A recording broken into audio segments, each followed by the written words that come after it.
ದೊಡ್ಡ ಊರಲ್ಲಿ ದುಡಿತಿದ್ದಾನೆ ಅನ್ನೋದು ಕೇಳೋಕೇನೋ ಚೆನ್ನಾಗಿದೆ, ಆದ್ರೆ ಅದಕ್ಕೆ ದೊಡ್ಡ ಬೆಲೆ ಕಟ್ಟಬೇಕಾಗತ್ತೆ.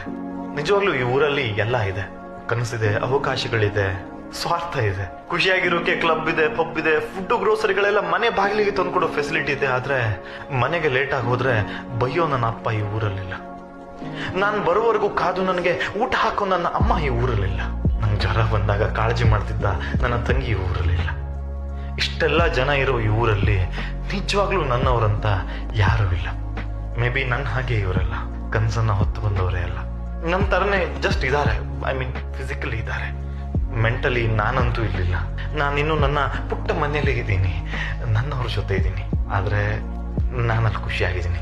ದೊಡ್ಡ ಊರಲ್ಲಿ ದುಡಿಬೇಕಿತ್ತು ನನಗೆ, ಅದಕ್ಕೆ ದೊಡ್ಡ ಪ್ರೈಸೇ ಪೇ ಮಾಡ್ತಿದ್ದೀನಿ. ಸಂಬಂಧಗಳನ್ನ ಸ್ಯಾಕ್ರಿಫೈಸ್ ಮಾಡಿ ಸಂಪಾದಿಸಿದನ್ನ ಪಬ್ಬಲ್ಲೇ ಹೋಗಿ ಸೆಲೆಬ್ರೇಟ್ ಮಾಡ್ತಿದ್ದೀನಿ. ವಾಸ್ತವದಲ್ಲಿ ನನ್ನ ಮನೆ ನಡಿಬೇಕಿತ್ತು, ಅದಕ್ಕೆ ನನ್ನ ಮನೆಯಿಂದ ನಾನು ದೂರ ಆಯ್ತು ದುಡಿತಾ ಇದ್ದೀನಿ. ಬರೋ ಹಬ್ಬಕ್ಕೆ ನನ್ನ ಮನೆಗೆ ನಾನು ಅತಿಥಿಯಾಗಿ ಹೋಗ್ತಾ ಇದ್ದೀನಿ.